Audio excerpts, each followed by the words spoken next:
बिस्मिल्लाहिर्रहमानिर्रहीम। अस्सलाम वालेकुम नाज़रीन, आप यूट्यूब चैनल देख रहे हैं। मैं इमरान खान हूँ। सबसे बड़ी और अहम खबर आज के हवाले से दो बड़ी खबरें हैं और उसके बाद फिर मैं कुछ मज़ीद तफसीलात आपको बताता हूँ। लेकिन सबसे पहले आज इमरान खान साहब को मौका मिलेगा कि वो बातचीत कर सकें सहाफ़ियों से, क्योंकि लंबे अरसे से उनका जो केस है 90 मिलियन पाउंड वाला, या जिसे आप अलकादर यूनिवर्सिटी केस कहते हैं, वो उनका लग नहीं रहा था इमरान खान साहब का, और जानबूझ के अदालत में समाअत नहीं होने दी जा रही थी।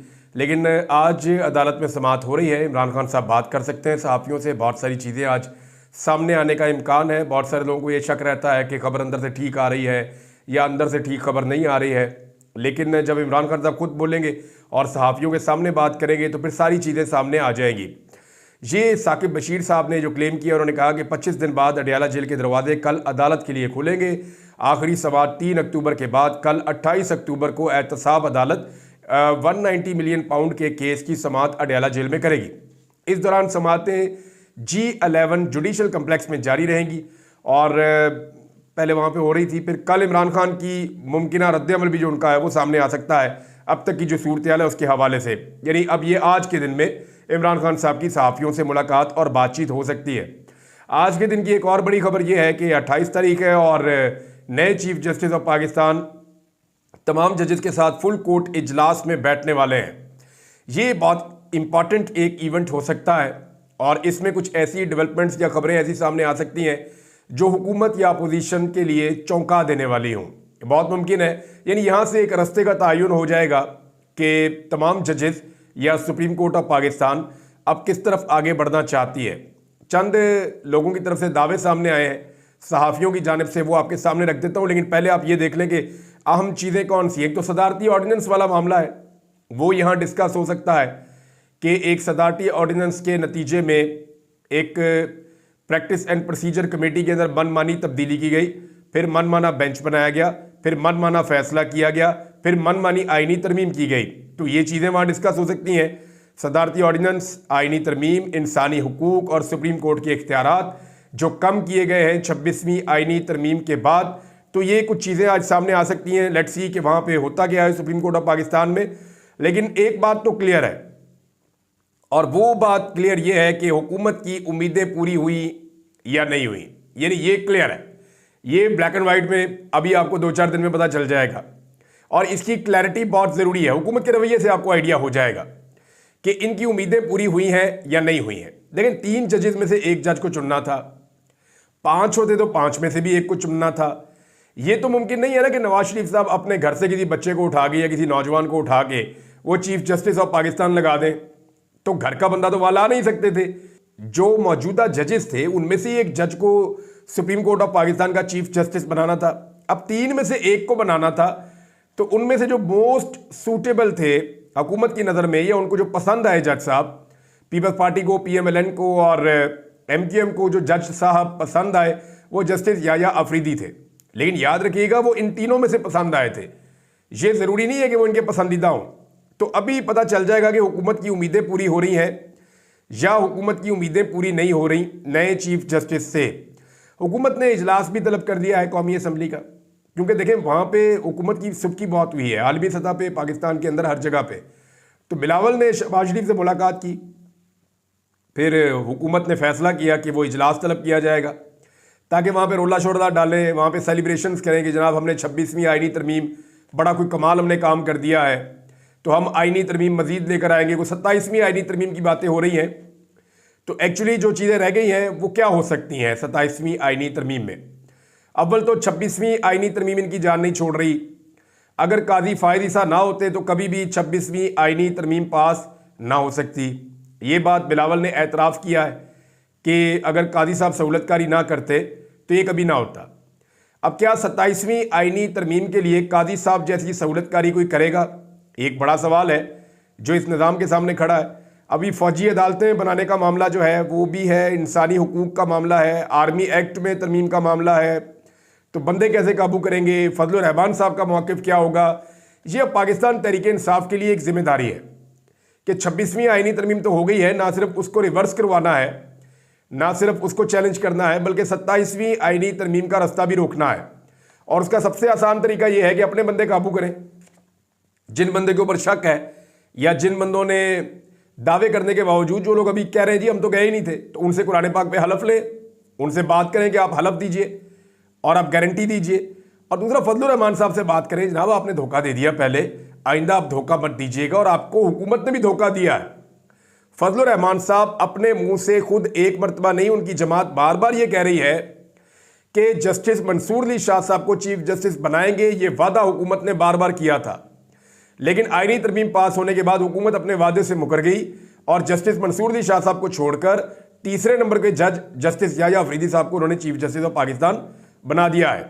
मंसूर अली शाह साहब के मामले में हुआ क्या, मैंने आपको पहले भी एक खबर दी थी, मैं आपको दोबारा दोहरा देता हूं कि जस्टिस मंसूर अली शाह साहब से चीफ जस्टिस ऑफ पाकिस्तान की जो कुर्सी है ना, वो सिर्फ एक मुलाकात की दूरी पे थी। मैं आपको फिर बता देता हूं कि जिद सिर्फ इतनी थी कि जस्टिस मंसूर अली शाह साहब एक मुलाकात कर लें। अगर वो एक मुलाकात कर लेते और उसके अंदर कुछ बातें सुन लेते और कुछ बातें कह देते, तो जस्टिस मंसूर अली शाह साहब जो है वो चीफ जस्टिस ऑफ पाकिस्तान होते। एक तरफ कादी फायद ईसा है, जिन्होंने इस सीट पे बैठने के लिए हर गंदा काम किया, जिन्होंने एक्सटेंशन हासिल करने के लिए पूरे निज़ाम को दांव पे लगा दिया, अपनी इज्जत को दांव पे लगा दिया, पूरी अदलिया को दांव पे लगा दिया। एक तरफ कादी फायद ईसा हैं जो बहुत ही कंप्रोमाइज किस्म के जज थे, एक तरफ मंसूर अली शाह साहब हैं जिन्होंने बिल्कुल कंप्रोमाइज नहीं किया और एक मुलाकात नहीं की। एक मुलाकात करते तो वो चीफ जस्टिस ऑफ पाकिस्तान होते, लेकिन उन्होंने मुलाकात करने से इनकार कर दिया। अब जो हुकूमत है उसकी एक ख्वाहिश थी, हुकूमत की ख्वाहिश ये थी कि जब जस्टिस याह्या अफरीदी हलफ उठा लें तो फौरी तौर पे जो दो सीनियर तरीन जजेस हैं, जस्टिस मंसूर अली शाह और जस्टिस मुनीब अख्तर, ये रिज़ाइन कर दें।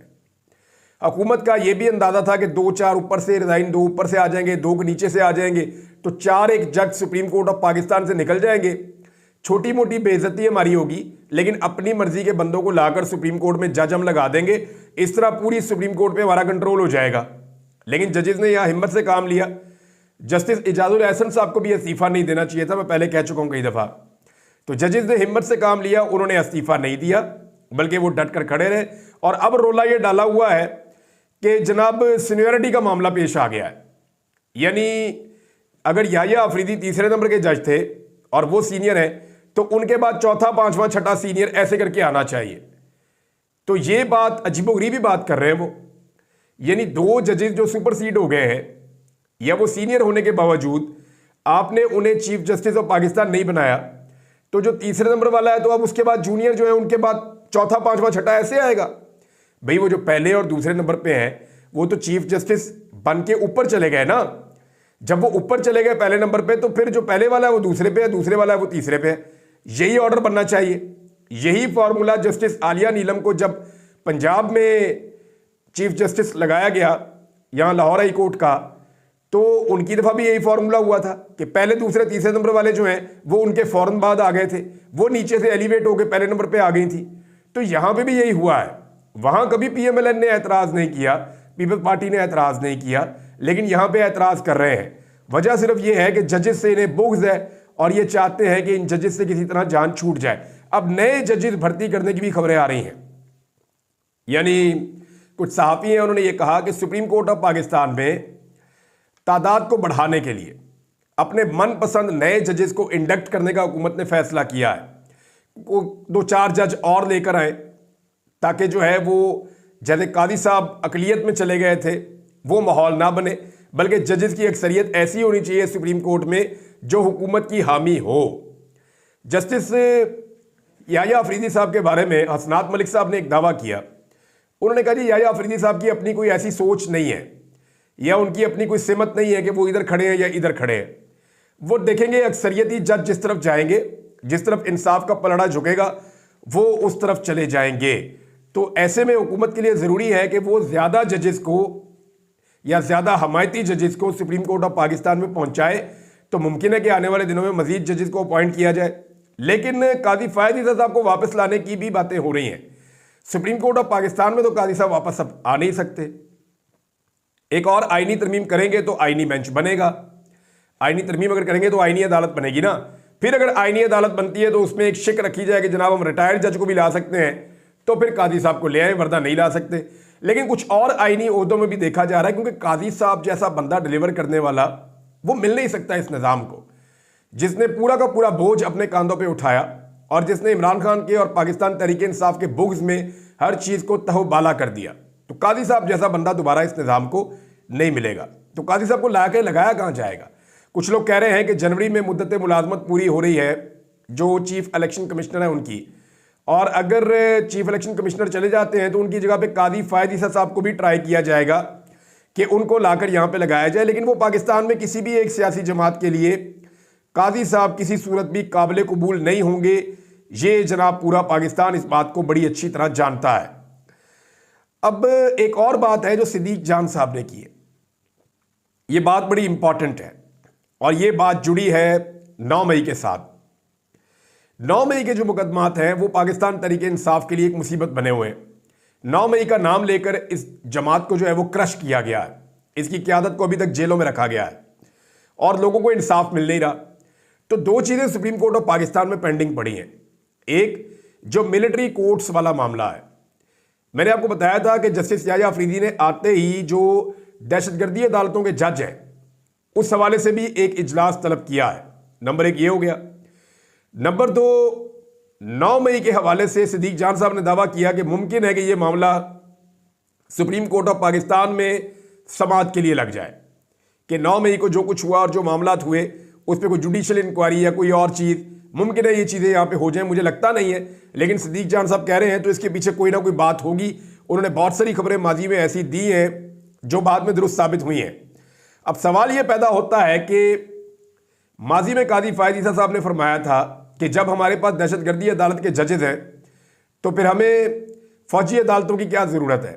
और ये उस वक्त कहा था जब असल में दहशतगर्द पकड़े गए थे जिन्होंने APS का सानिया किया था, बच्चों को शहीद किया था। तो ये तो एक सियासी जमात है पाकिस्तान तहरीक इंसाफ, तो यहाँ पे तो जो है वो दहशतगर्दी की अदालतें मौजूद हैं। तो दहशतगर्दी की अदालतों में ही दहशतगर्दी के मुकदमात सुने जाने चाहिए और फौजी अदालतों का केस भी पेंडिंग पड़ा हुआ है सुप्रीम कोर्ट ऑफ पाकिस्तान में। अगर ये फौजी अदालतों का case supreme court of Pakistan में लगता है, साथ में जो 9 मई के केसेस हैं वो Pakistan supreme court of Pakistan में आ जाते हैं। और इसके अलावा जो है वो दहशतगर्दी के जजेस के हवाले से एक इजलास बुलाया है चीफ जस्टिस ऑफ पाकिस्तान ने। तो इन चीज़ों को आप जोड़कर देखें तो शायद ये ऊंट अब किसी करवट बैठ जाए। हो सकता है कि ये जो एक लंबा मसला चल रहा है 9 मई का वो किसी सिमत लग जाए या ये बोझ जो है वो अब उतरे पाकिस्तान के ऊपर से। तो मिलिट्री कोर्ट्स का फैसला आने वाला है। मुमकिन है कि अब ये केसेस दहशतगर्दी की अदालत में चले या देखें ना, अभी भी सुप्रीम कोर्ट ऑफ पाकिस्तान के अंदर जो केस चल रहा है मिलिट्री कोर्ट्स का, 84 बंदे हैं पाकिस्तान तहरीक इंसाफ के, 84 लोग मुबैना तौर पे जो फौजी हिरासत में है और इनको तकरीबन 1.5 साल से ज़्यादा हो गया है। इनके घर वाले बहुत परेशान हैं और ये हर जगह पे एहतजाज भी करते हैं, आवाज़ उठाते हैं, टेलीफोन कॉल्स भी करते हैं। तो वो सब लोग ये कहते थे कि कादी फ़ायद ईसा जाएगा तो शायद हमें इंसाफ मिल जाए। तो अब मुमकिन है कि कादी फ़ायद ईसा साहब तो चले गए हैं, शायद इंसाफ का सिलसिला शुरू हो जाए। पाकिस्तान तहरीक इंसाफ ने एक बड़ा तगड़ा एहतजाज किया है नाजरीन बार्सिलोना में, स्पेन में, और ये शहबाज गिल साहब ने इसको लीड किया। इतनी बड़ी तादाद में पाकिस्तानी यहाँ पे नॉर्मली नहीं निकलते, लेकिन पाकिस्तान तहरीक इंसाफ के झंडे थे, बड़ी तादाद में लोग थे, ख़वातीन थी, बच्चे थे, वो सारे लोग निकले। उन्होंने इमरान खान से इज़हार यकजहती किया और बड़ी तादाद में वहाँ निकल के लोगों ने एहतजाज किया।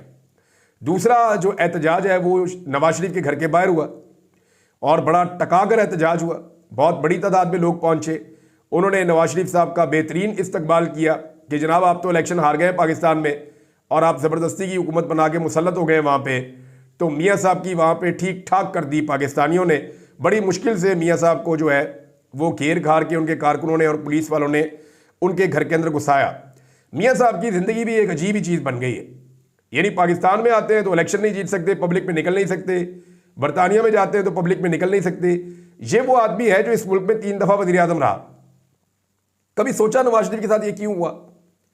यानी मैं चैलेंज करता हूँ, पाकिस्तान में लेके नवाज शरीफ को सड़कों पे निकलो, देखो क्या हाल करते हैं लोग। आप बरतानिया में नवाज शरीफ को सड़कों पे लेकर निकलो, देखो लोग क्या करते हैं। ये क्यों हुआ नवाज शरीफ के साथ? उन्हें अब गुंडे बदमाशों की ज़रूरत क्यों पड़ती है, पुलिस की ज़रूरत क्यों पड़ती है, सिक्योरिटी की ज़रूरत क्यों पड़ती है जो आसपास वो अपने जमा रखते हैं? वजह यह है कि उन्होंने पाकिस्तान की आवाम की उमंगों के खिलाफ पाकिस्तान की एस्टेब्लिशमेंट की गोदी में बैठ के बार बार पाकिस्तान के लोगों को तोहफा दिया है, बार बार पाकिस्तान के लोगों को धोखा दिया है। और मियाँ साहब के धोखों से तंग आकर पाकिस्तानी अवाम अब उनसे और उनके ख़ानदान से मुतनफ़र हो गई है। ये जनाब वजह है मियाँ साहब से दूर हट जाने की लोगों के। तो नाज़रीन एक और ख़बर है और वो ये है कि अमेरिका में पाकिस्तानी गवर्नमेंट जो है वो लॉबिंग कर रही है और पाकिस्तान का पैसा खर्च हो रहा है। अवैस हमीद साहब ने ये खबर जो है वो पोस्ट की है, एक्चुअली ये डॉन के ऊपर छपी है। तो अवैस हमीद साहब ने इसको सिंप्लीफाई किया है, मैं आपको वही पढ़ के सुना देता हूँ कि अवाम के पैसे से इमरान खान के हामियों का तोड़। नेशनल सिक्योरिटी डिवीजन से मुंसलिक थिंक टैंक ने सालाना 40 करोड़ रुपए में अमरीकी लॉबिंग फर्म की खिदमात हासिल कर ली। मेजर जनरल रिटायर रजा मोहम्मद की सदारत में चलने वाले think tank Islamabad policy research institute ने अमेरिका में टीम ईगल कंसल्टेंट नामी फर्म की खिदमात हासिल की हैं। रोजनामा डॉन का यह कहना है कि ऐसा मालूम होता है थिंक टैंक की जानिब से लॉबिंग फर्म की खिदमात अमेरिका में इमरान खान की रिहाई की कोशिश करने वाले इनके हामियों का मुकाबला करने के लिए हासिल की गई हैं। अमेरिका में पाकिस्तान की साबिक सफीर मलिया लोधी ने थिंक टैंक की जानिब से लॉबिंग फर्म की खिदमात हासिल करने पर संगीन सवालात उठाए हैं। उनका कहना है कि हुकूमती फंड से चलने वाला थिंक टैंक किसी लॉबिंग फर्म से कैसे मुआहदा कर सकता है। अवाम का पैसा अमेरिकी लॉबिंग फर्म को दिया जाएगा तो इस पर सवाल भी पूछा जाना चाहिए कि ऐसा क्यों किया गया है, इसकी वजाहत मांगी जानी चाहिए। कौम का पैसा है, लुटा रहे हैं जनाब, कि अब इमरान खान की मुखालफत में लुटा दो पैसा, जाके अमेरिका में लॉबिंग फर्म हायर करो, वहां पे पैसा खिलाओ लोगों को और उन्हें कहो जी आप इमरान खान के खिलाफ रहे। ऐसी ही लॉबिंग फर्म इमरान खान साहब के दौर में हायर की गई थी।